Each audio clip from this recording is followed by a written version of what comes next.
You're curious about astrology, so you want to learn more about it. You come across the term Big Three, but what does it mean? Let's find out. Hi, I'm Olena, a Vedic astrologer.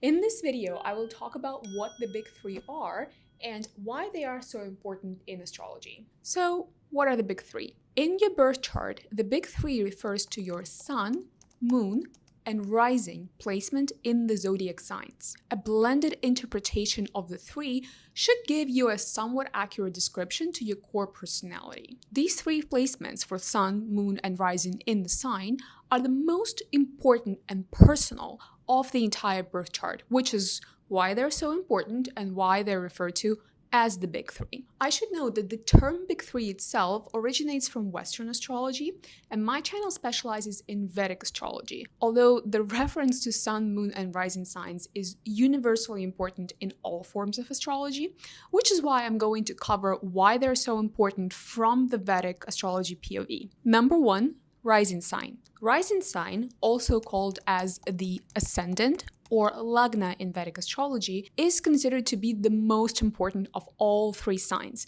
at least in Vedic astrology. This is the sign that most Vedic astrologers have in mind when they ask you what your zodiac sign is, not your sun sign. You might be wondering, what makes rising sign or Lagna so important? Well, the answer is, this is the sign that is most specific to you because this is the only sign that is dependent not only on your time of birth, but also on the place where you were born. From astronomy, we know that it takes Earth around 24 hours to complete the full circle around its axis, meaning that as the Earth rotates around its axis, depending on the tilt, different locations around Earth will align with the different zodiac signs that we know are out there in the sky. So, depending on where you are born and the time of day, the easternmost point of the horizon in your hometown will align with one of the 12 zodiac signs in the sky. It is important to understand that all 12 zodiac signs rise in all Earth locations every day, which is why you may be born on May 16 and your sun might be in Taurus. However, your rising sign might be Aquarius if you're born around midnight. If you want to find out what your rising sign is, it is important to build your birth chart. If you want to know how to do it, I'm putting here an instruction that I gave in one of my earlier videos in my Astrology for Beginners series. The rising sign is extremely important because in Vedic astrology, it also defines the first house of your chart, and it defines in which way you can interpret the patterns of the chart and in what houses each of the planet falls. The rising sign is also the most short-lived out of the entire configuration of planets and sign placement in your birth chart because one sign remains aligned to the eastern horizon for approximately 2 hours, which means that even if somebody else was born on the same day you were born, in the same city, if they're born a few hours after you, they're going to have a completely different configuration of their birth chart with planets falling in different houses and a completely different rising sign that is applicable to them, their personality, core values, and beliefs. And since the rising sign is the one that can describe your core personality traits, your values, your beliefs, and even to a degree your physique, a person born with a different rising sign will have a completely different set of those characteristics. After the rising sign or Lagna, it is the signs of the luminaries, meaning the sun and the moon, that are most important. The sun represents your spirit and the moon represents your mind.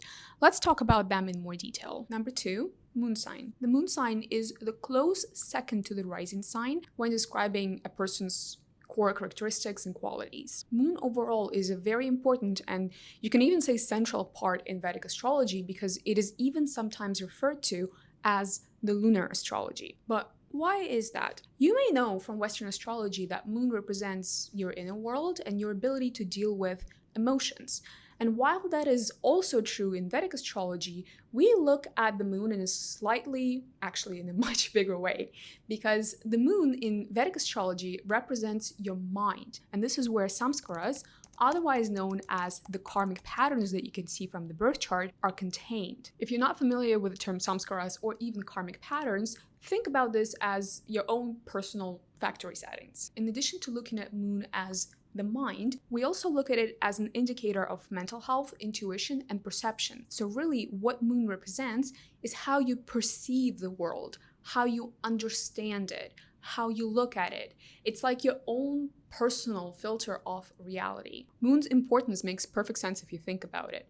We all live in the same physical world. However, our experience can be vastly different due to our outlook, beliefs, and subjective memories of the past experiences that we've had. The easiest way to understand this is to think about your typical glass half full, glass half empty scenario, where whether the glass is half full or half empty very much depends on what the person thinking about the glass thinks. In this example, the condition of the moon in your birth chart will reveal how you see the glass and what you're seeing in the first place. To continue with this example, let's take two people, one with moon in Libra, another with moon in Scorpio.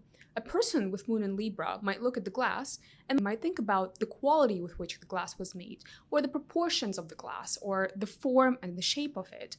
Maybe they will focus on how balanced the two halves of the glass are, one that is full and one that is empty. Maybe there's a little bit more water and it's a little bit more full, or on the contrary, it's a little bit more empty. At the same time, a person with their moon in Scorpio will look at the glass and anticipate the glass falling, breaking, and the water going somewhere and trying to predict where exactly it will go. Because maybe they've had a prior experience of glass shattering, or they otherwise are wired to anticipate danger in the way that somebody with a non-Scorpio moon isn't. In this example, both people are looking at the table with a glass of water in it, but what they're seeing, what they're focusing their attention on, are entirely different things. If you want to learn more about what a birth chart is and how to read it, be sure to check out my video on the birth chart basics from my Astrology for Beginners playlist. And last but not least, let's talk about number 3, the sun sign. This is probably the biggest difference to Western astrology, where in Vedic astrology, sun sign takes a bit of a backseat in importance next to rising and moon signs. The sun, in its highest aspect, represents the spirit or our higher self. These are the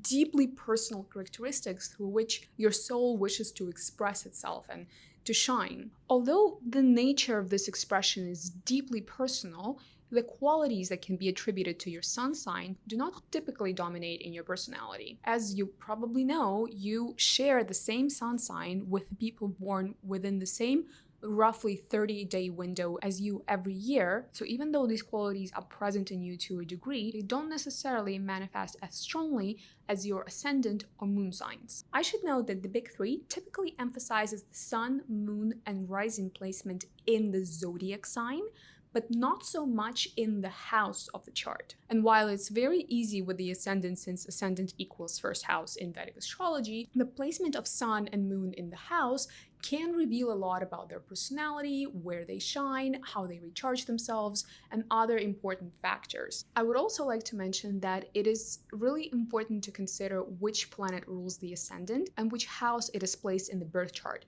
because this placement will reveal a person's priorities and where sort of a lot of their attention is gravitating toward in their life. This planet is called Lagna Lord, and its placement is extremely important to consider. We will look at the Lagna Lord more in one of the upcoming videos in this channel, but for now, this concludes our deeper look into the big 3 of astrology: the sun, moon, and rising signs. If you like this video, do give it a thumbs up, and if you're interested in all things astrology, karma, zodiac signs, planets, be sure to subscribe to my channel.